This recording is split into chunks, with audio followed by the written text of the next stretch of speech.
Section 2. You will hear an introduction to the University of Northumbria and the City of Newcastle. First, you'll have some time to look at questions 11 to 14.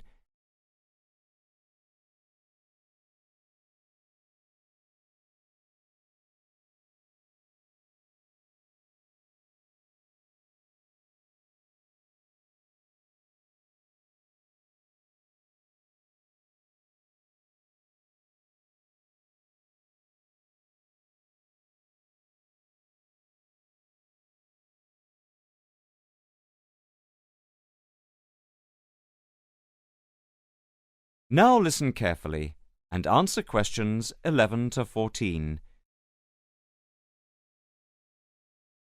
Welcome, everybody, to this introduction to the University of Northumbria and the City of Newcastle. For those of you who are considering studying at the university, I think you'll find it an extremely rewarding experience. The university is, in fact, one of the largest in the UK, with more than 900 academic staff and 24,000 students. And students themselves come from many parts of the world, including China, Malaysia, and the Caribbean. In fact, we currently have students on undergraduate courses from more than 80 different countries. So I'm sure you'll agree that culturally it will be a very rewarding experience indeed. And what's more, if you are an overseas student, you are guaranteed a room in one of the student dormitories on campus, with 2 meals a day included in your rent. Student life on campus is very varied. There are many clubs formed by students that arrange many different types of social events, with the main aim of raising money for good causes. These include discos, sports events, and theme nights. They also arrange excursions to places of local interest, as well as trips farther afield, including other European countries. And for the sports fans amongst you, the university has no fewer than 45 sports clubs, offering a variety of sports for all tastes. Although the university offers courses in a wide range of subjects, business management, psychology, and modern language are a specialty, and therefore it serves the growing demands of modern employers who require graduates to be well versed in the skills taught on these courses. The courses are taught through standard lectures as well as small group sessions called seminars, which require students to interact and share ideas, thereby developing students' ability to think independently. Before you hear the rest of the talk, you'll have some time to look at questions 15 to 20.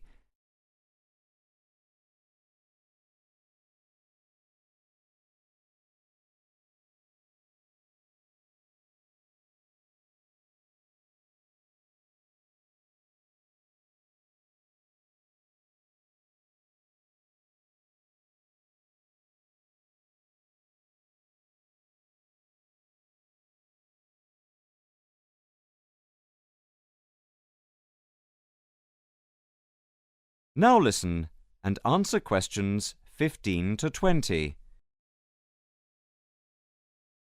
The University of Northumbria is set in the city of Newcastle in the far northeast of England, which, as you can see from the picture here, is a beautiful coastal town bordering Scotland. Yet at the same time, it's only a 3-hour train journey to London. Newcastle, however, has its own international airport and shipping port, making it an ideal location to visit many other parts of Europe. In fact, many of the courses on offer at the university allow students an opportunity to spend a semester studying in one of several European universities, including France, Germany, and Spain. But more about the city of Newcastle. Despite its size, it's about half as big as London, it has a surprisingly entertaining and different nightlife, with theatres, nightclubs, bars, pubs and discos. It even has its very own Chinatown, where the food, I may add, is excellent.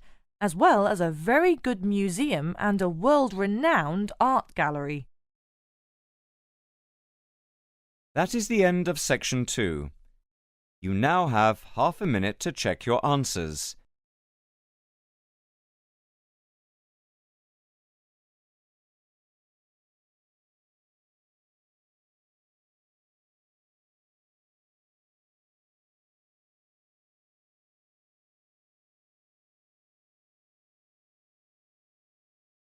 Section 2.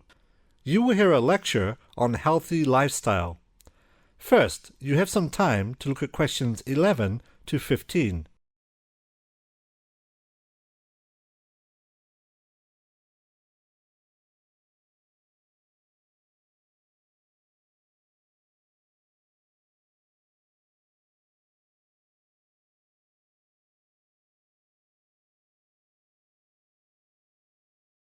Now, listen carefully and answer questions 11 to 15.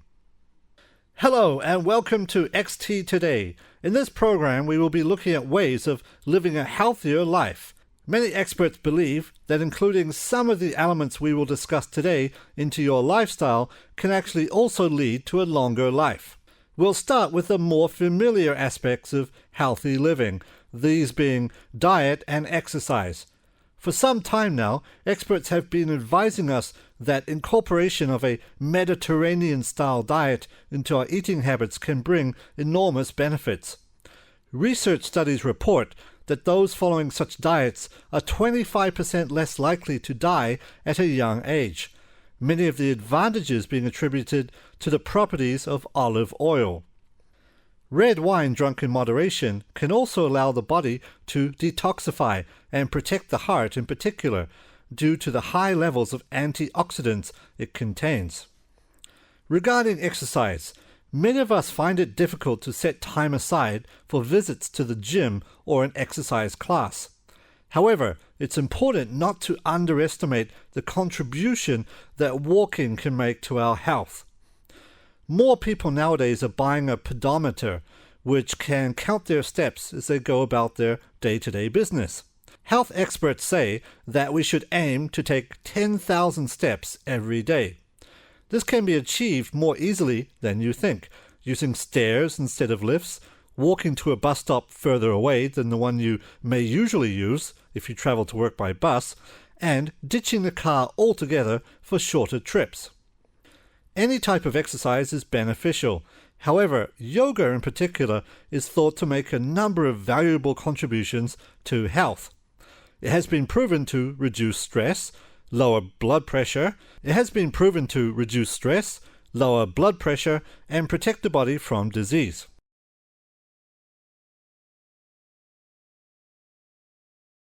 Now, look at questions 16 to 18.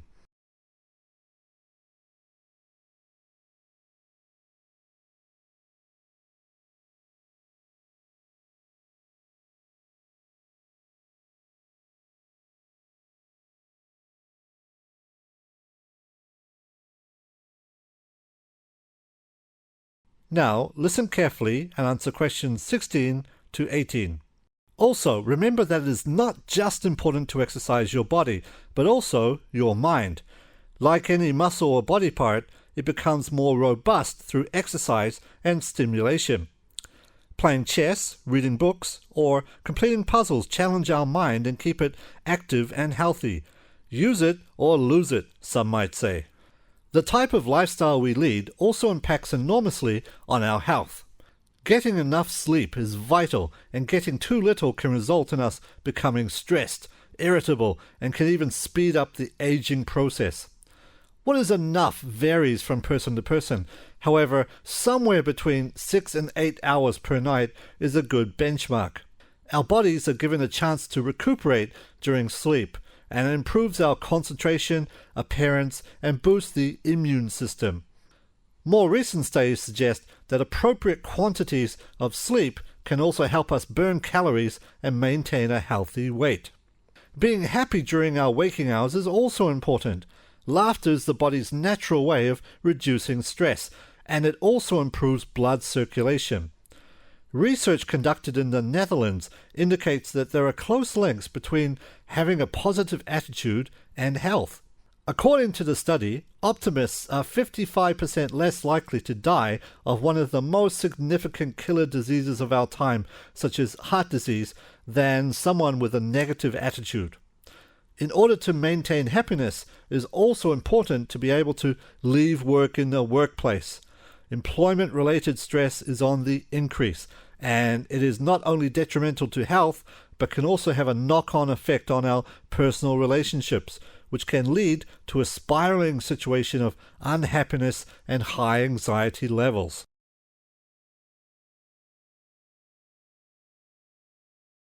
Now, look at questions 19 to 20.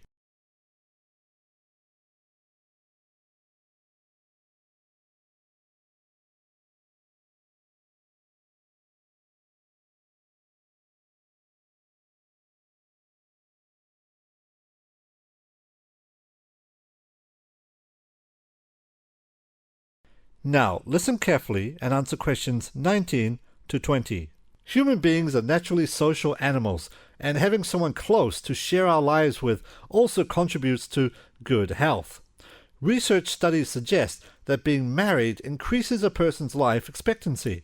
However, getting divorced can have the opposite effect, almost certainly due to the high levels of stress that are normally involved in the ending of a relationship. Pet ownership, dogs in particular, has also been observed to lower blood pressure and fight off depression. Finally, recent studies from the UK revealed that people living in rural areas, on average, live 6 years longer than urban dwellers. These findings are likely to be due to the fact that air is cleaner and those living in the countryside tend to have more active lifestyles. There are enormous benefits to spend time outdoors in the fresh air.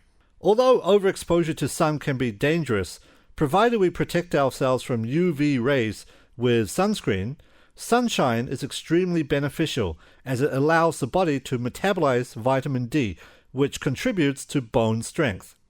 Well, that's it for today. Thanks for listening.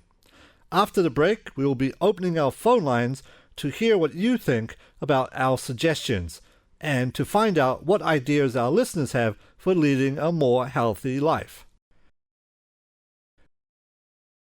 That is the end of section 2. You now have half a minute to check your answers.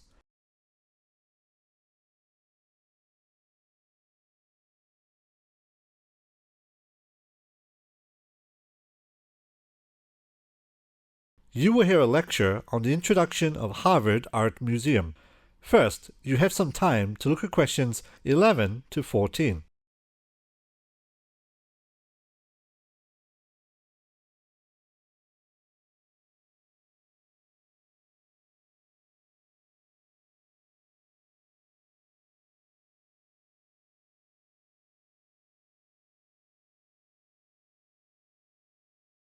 Now, listen carefully and answer questions 11 to 14. Are you all settled? Well, thank you. Welcome to Harvard Art Museum. I'm here to explain what we can offer you. First, I'd like to give you a brief account of the Art Museum.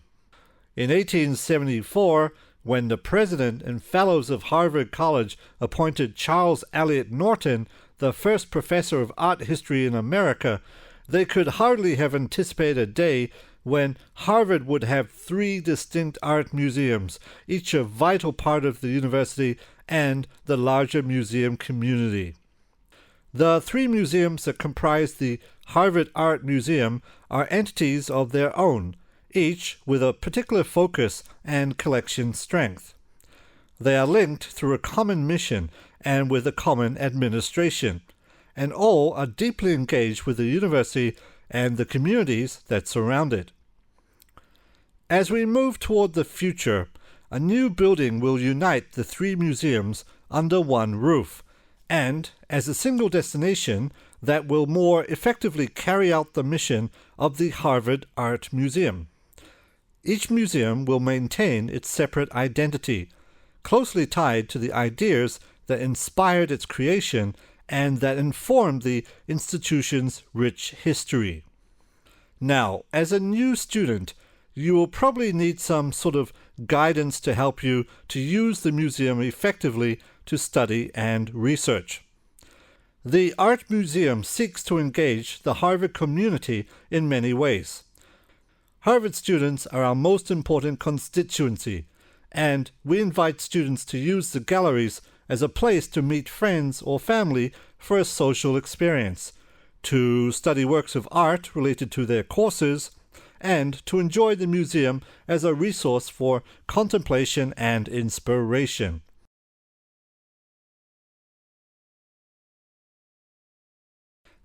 Now, look at questions 15 to 20.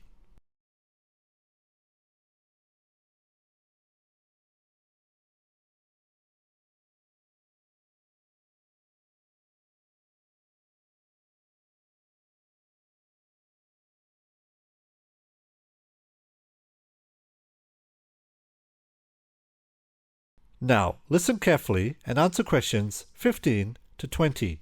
Gallery talks, scholarly lectures, seminars, and symposia are offered throughout the year, presenting current research in the field of art history and related disciplines.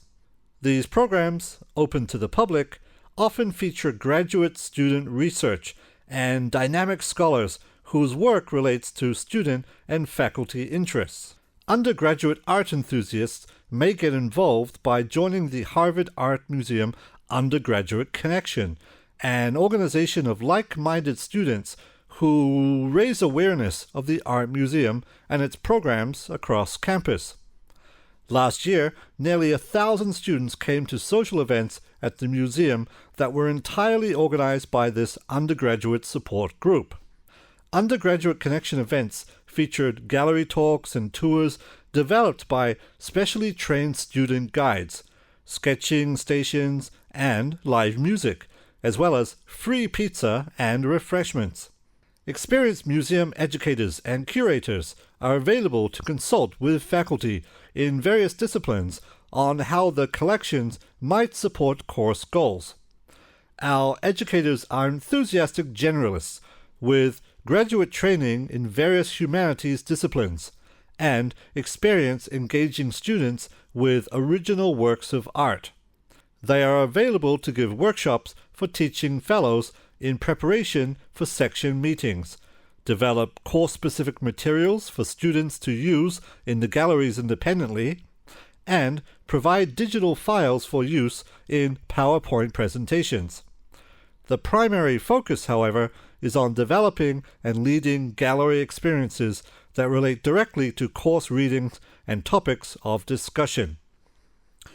Contact Kelsey McNiff, educator for university audiences, at 617-495-9615 to learn more about our newly expanded resources to support collections-based teaching at the Harvard Art Museum.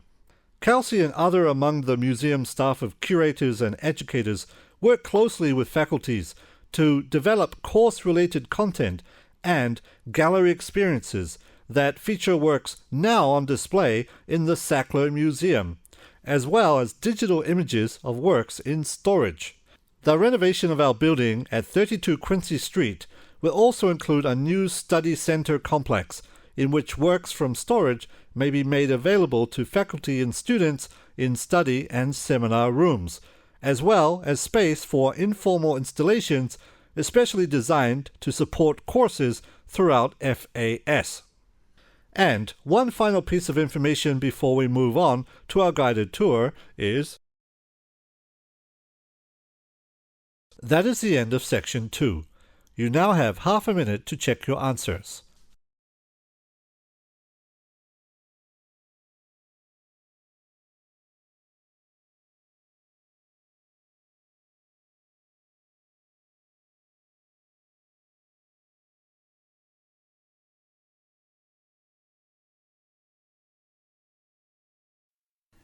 Section 2.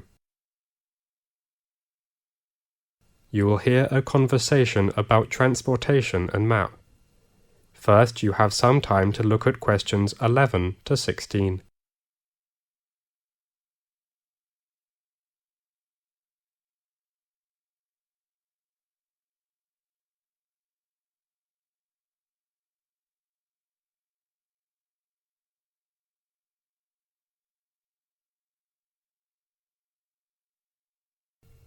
Now listen carefully and answer questions 11 to 16.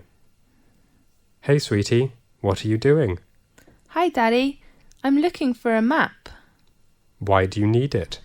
I will go to attend a party on Friday evening in a rural house, and then we will have a trip to the hill peak next morning.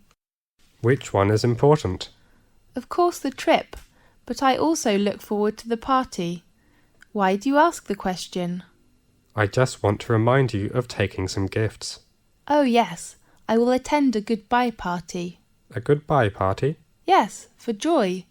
You know she will emigrate to Germany next week.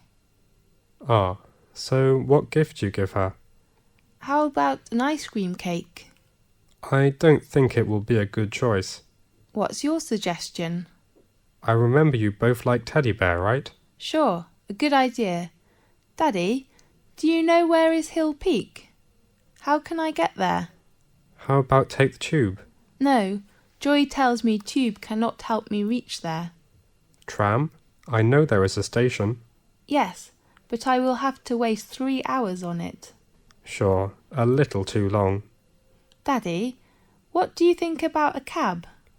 Yes, sweetie, that's a perfect transport if you're preparing for hundreds of pounds. No. Can you help me? Listen to me, why don't you drive your new car? Oh, Daddy, I am a new driver and I don't know the route map. Come on, darling, have a confidence, okay? Let's check the map now.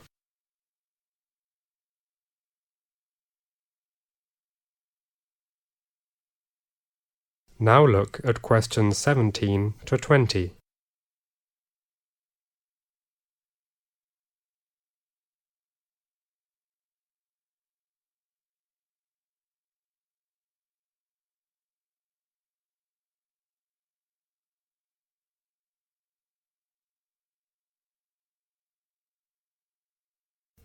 Now listen carefully and answer questions 17 to 20. Daddy, did you find the destination on the map? Yes, you see, we are here. Sure. Go to east and you will see a supermarket on your left. Supermarket? Yes, on the King Street. Okay. And then go down this street and turn right on the second intersection. Turn right? Yes, there is a white tall building called Art Tower on your left. Sure. I am on Queen Lane now, is that right? Yes. And then drive to east about 10 minutes. You will see a big shopping mall named Wonderful. Still on your right, and then turn left on the crossroad. Turn left and go down this street. Yes, you will see a river. Cross the river? No, No? not cross the river now. You should drive to east-north, pass a theatre, and then drive about 20 minutes. You will see a cathedral nearby a bridge. Cross the river? Yes, after cross the river, a woodside park is facing to you. Fine. And is it near to my destination? Right. Just past the park and drive 10 minutes to east and you will arrive. Fine. Thanks a lot, Daddy. You're welcome. This is the end of section 2. You now have half a minute to check your answers.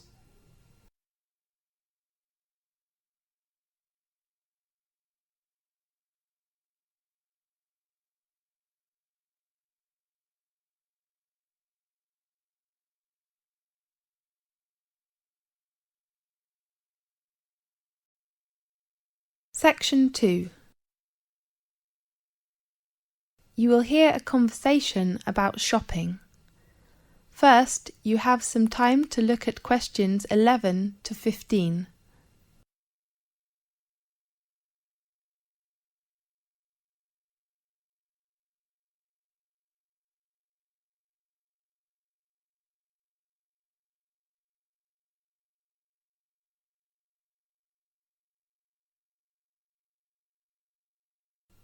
Now listen carefully and answer questions 11 to 15. Good morning. How can I help you? Well, I need some advice about private car. Fine. Do you have any particular manufacturer in your mind? My present car is Toyota. Of course, I think it's not bad, but I'm more interested in BMW. Sure. What will you use the car for? What do you mean? I mean, it is better to choose the model depending on the use, such as for social use. Well, I think mainly for travel and work. I like travelling. I often drive to some tour places on weekends. Fine. What size of the engine do you prefer to? I'm not sure. Could you give me some advice? How about 2,800 cc's? I don't think I need a 2,800 cc's. The one I've got at the moment is a 2,000 cc's engine, but I find it's a bit slow on long journeys. So, how about 2,600 cc's? Fine, I think it's the best one for me. What kind of gear do you want? I mean, manual or automatic? I'd want automatic. My wife has never driven a car with manual gear. Okay, well, now, here's the colour. How about yellow? It is very popular at the moment recently. My wife hopes to buy a bright colour, but Yeah? I'd like to get a grey, a metallic grey. Right. Do you have any other requirement of the car? Yes, I hope to get a very good braking system. Sure. Nearly each model of BMW has a good braking system, so don't worry about it. Fine. Before taking you to have a look at the car, I'll take down your details first. Sure. Now look at questions 16 to 20.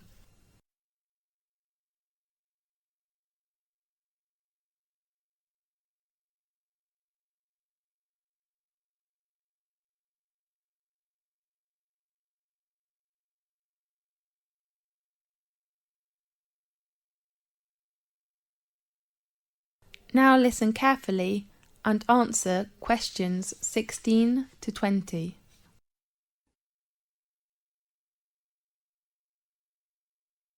What's your full name? Gavin Foster. Could you spell your first name? Of course. It is Gavin. Fine. Are you an American? Yes, I was born in New York. And your present address? I live in Madell House. Do you know the postcode? Yes, it is TK2I8. A8. No, it is I8. Are you married? Yes, I have been married for 3 years. Do you have children? Yes, I have twin girls. Great. Okay. What's your occupation? I am a doctor with the General Hospital, a surgeon. Okay. And when would you like to start the car insurance? I'm not sure about the insurance company, factually. Do you have any recommendation? How about Bright Sky? It is an insurance company with a good reputation. Fine. And the date of the insurance? May I drive the car today? Of course you can. So I want to begin the insurance from next Monday, okay? Right. Let me see. It is the 1st of November. Yes. Oh, how about the annual insurance fee? Let me see. Do you have any discount now? Sorry, you know, it is peak season for us now. Okay. The insurance cost for 1 year is $450. Fine. The last thing is the payment. Oh, right. How would you like to pay the cost? By credit card? May I pay by cheque? Definitely. Let's go outside and have a good look at the car. Okay. This is the end of section 2. You now have half a minute to check your answers.